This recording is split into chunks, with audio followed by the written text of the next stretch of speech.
Hello and welcome to my channel. My name is Kiki and this is Islands True Crime, where we talk about the unheard true crime stories from the Caribbean. Today we will be talking about Guajataca's dark tunnel. Let's take a small trip back in time 135 years back, right at 1888. We will land at the beautiful island of Puerto Rico. There, the horses, bulls, and legs were the primary way of transportation. Sugar was the main source of income, and transporting it was a struggle. But what happened in 1888 that changed that? Where is the dark tunnel? Why Locomotive 72 was so feared?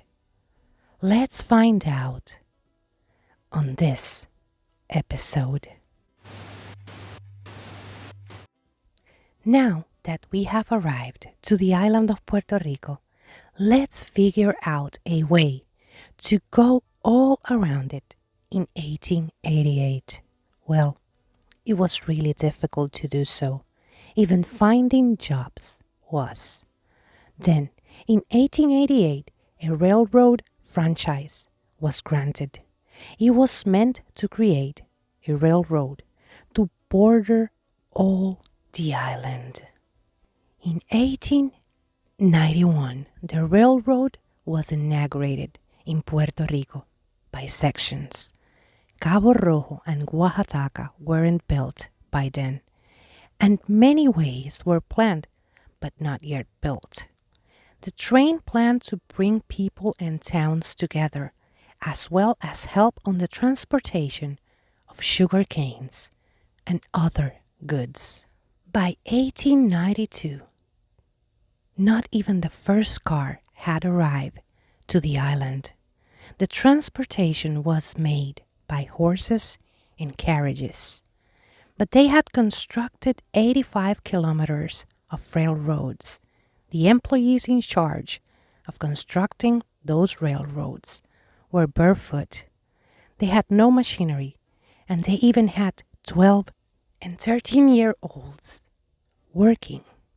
Many lost their lives in construction accidents and from yellow fever. With all of that, by 1898, 370 kilometers of railroad lanes were built. That same year, the American Railroad of Puerto Rico took charge of the Puertorrican railroads. Now that we know some of the history behind the Puerto Rican Railroad, let's head over to Guajataca. Guajataca is located between the municipalities of Quebradillas and Isabela.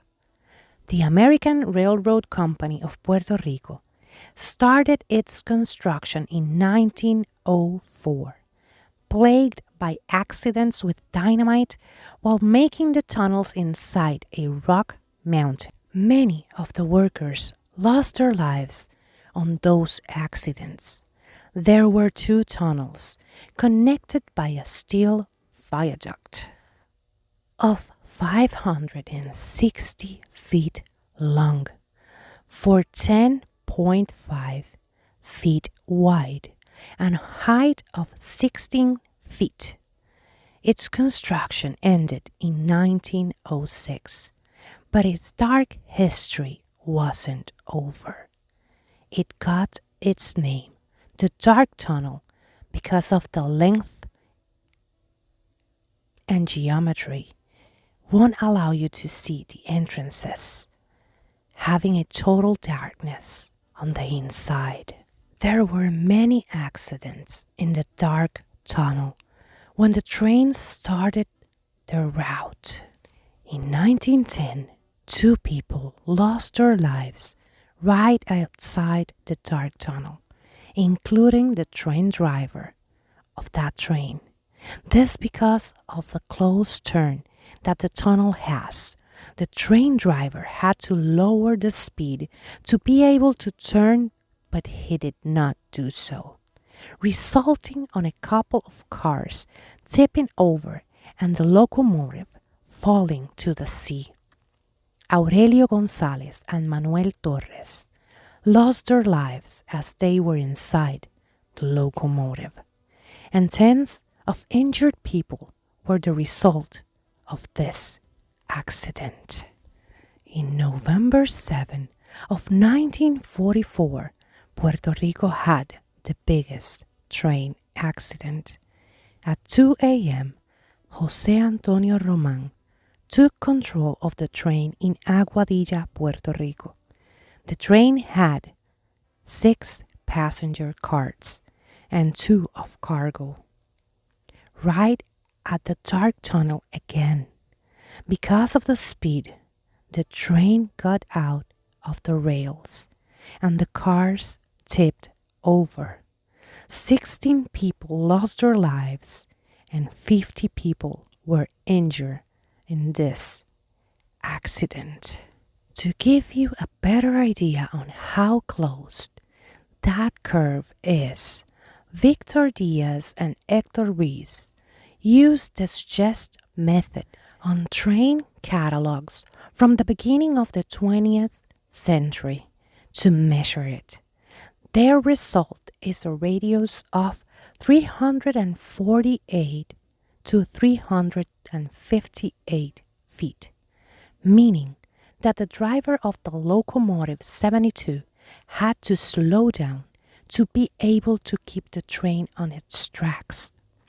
But the locomotive 72 was known as the Wild Goat, in part from the waviness that it gave to that train, and in another part from the recklessness of its drivers.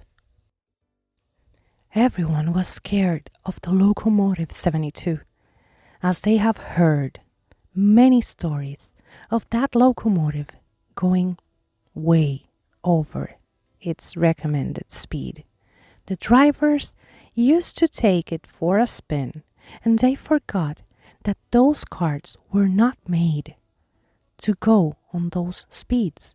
They just drive really fast to get the thrill of watching the beach on the side in a really fast motion. But they never took into account that they could have a really tragic accident like the one that we just discussed. It was just right outside the dark tunnel. That curve, it's really closed. And if you don't lower the speed of the train, you're gonna end up tipping over. But the Wild Goat went full speed on that curve. There were many accidents on that dark tunnel. People were scared to be riding Locomotive 72 when they were going to Mayagüez from Aguadilla.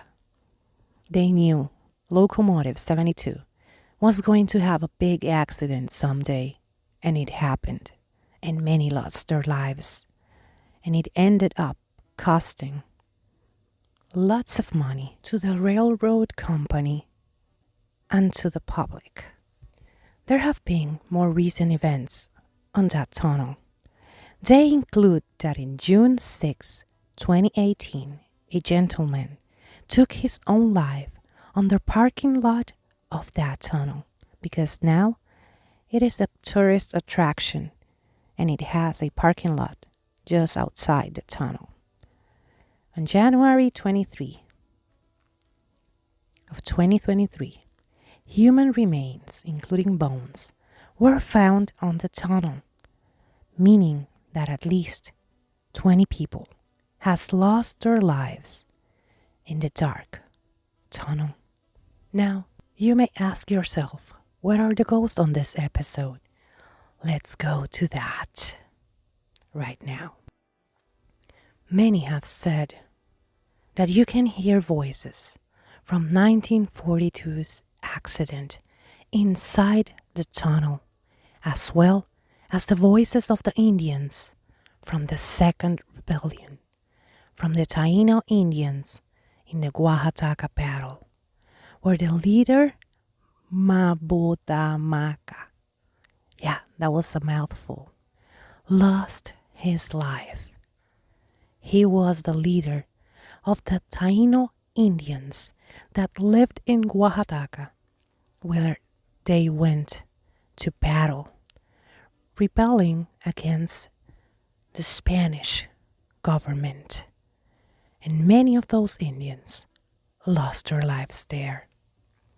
The witnesses as well tell tales about apparitions from the victims of the two train wrecks, including the train driver and his assistant.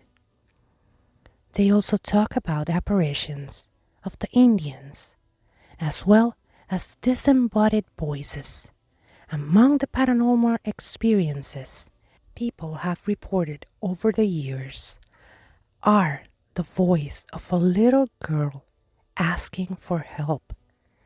It's said that she was a passenger of the locomotive 72 when the accident of 1942 happened.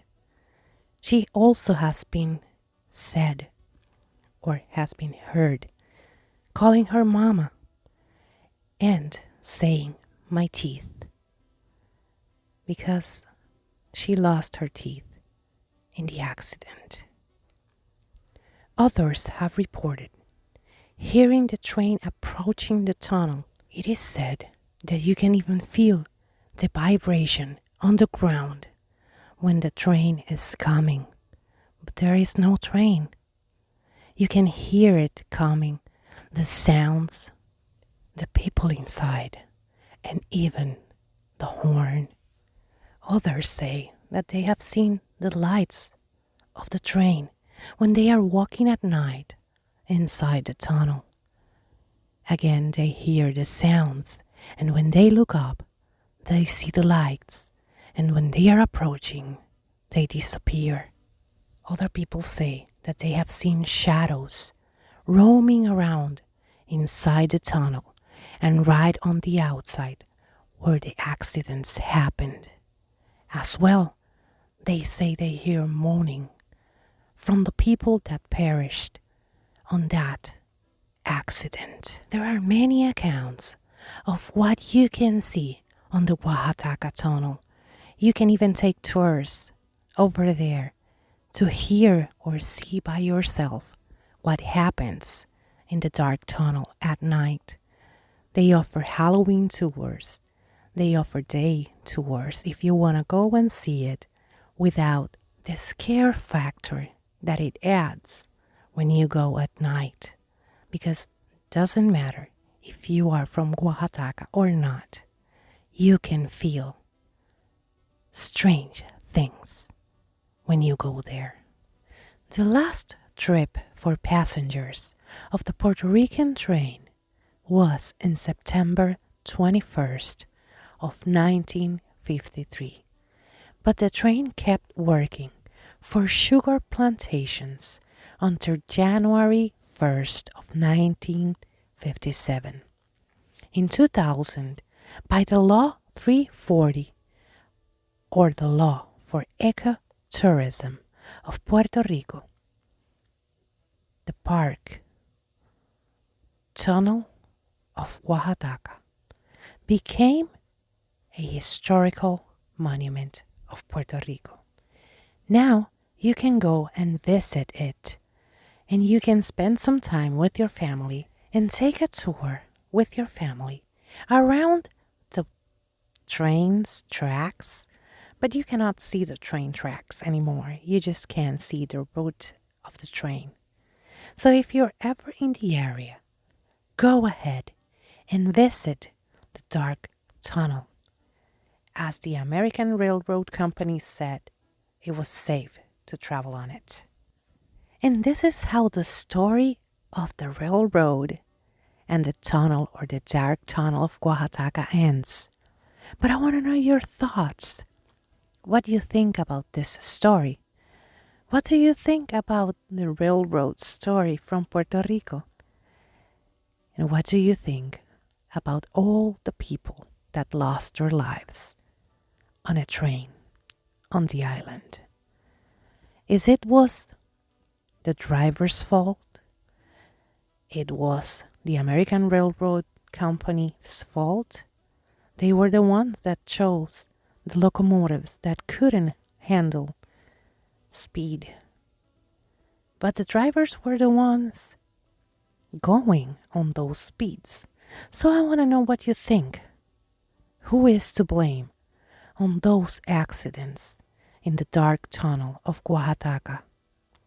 Do you think that the people that lost their lives there are still roaming around? Do you think that's a figment of the imagination of everyone that visits the tunnel? Do you think you will be able to hear the train once more?